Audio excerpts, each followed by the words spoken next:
Hi, mugamba mutya badiale, muli mutya chabula kuta komba wadachita waneno omukadde w'ekkanisa. Mukulike yojjo mwansuziza ku live bana mwe nakadde ngulu.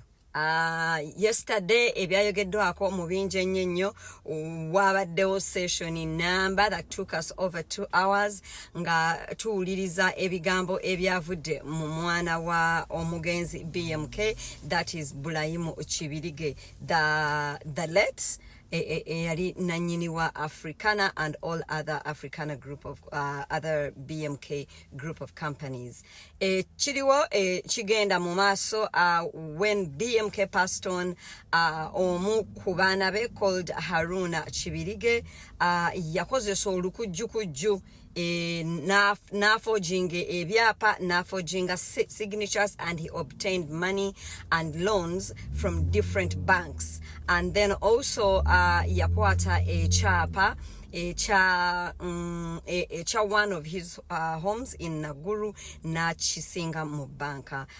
Sadly, these documents are fraudulent and the banks have been notified, the lenders have been notified that these documents are not real, they are fraud. But guess what?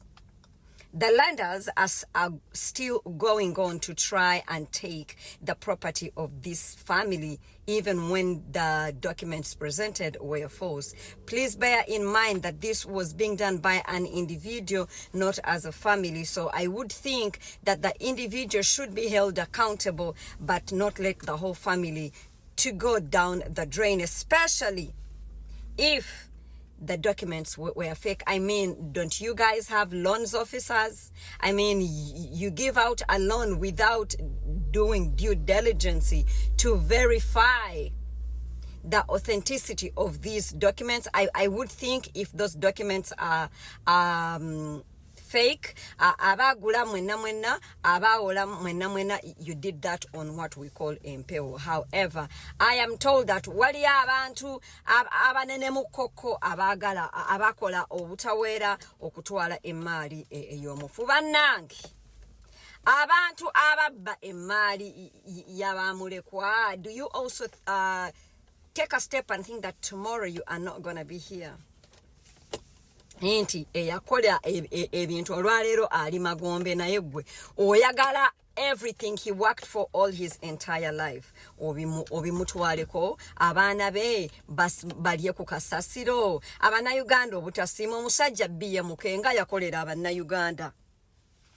Omwami oyo employed a lot of Ugandans, especially in the hospitality field, and also others. I also do know that that guy opened up a whole business and took Ugandans to work in Zambia, all still under BMK. So really, Uganda, that guy was a law-abiding citizen. He did not commit any fraud, no crime, no nothing, unless he died with his hands clean. And it's so sad. Obusiramu emali ya Bulayimu ne bamulekwabe ne bannamwandu mazima musazewo just kubaweereza dduwa bannange. Bulayimu nga yakolera obusiramu, abaana abasiraamu nga Bulayimu yabawa emirimu, Bulayimu nga yasomesa abaana b'abasiraamu, Bulayimu nga yasibulula abasiraamu, Bulayimu yazimba n'omuzikiti bannange. Obusiramu muveeyo mubeeko nekyemwogera. Kwagala na gurupu bantu mmwe mulifa mulekaana. Mulifa mulekaana.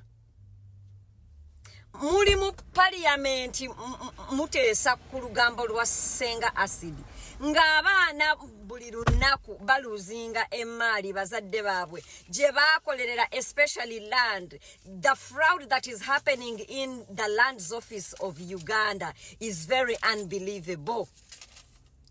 Commissioners and registrars are transferring titles from rightful owners using fake documents to fraudulent buyers, even when evidence is presented that, hey, ono omuntu yakozesa olukujjukujju n'abaguza empewo.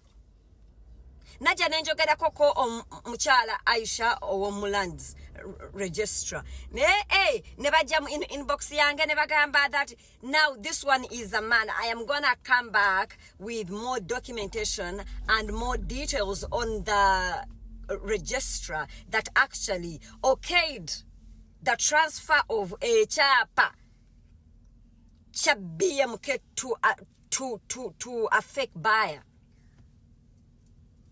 using fake documents.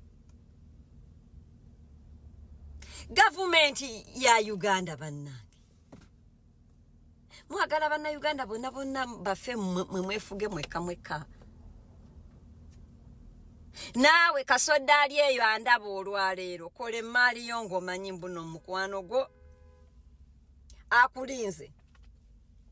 Abooluganda lwo bakulinze. Naye omufudda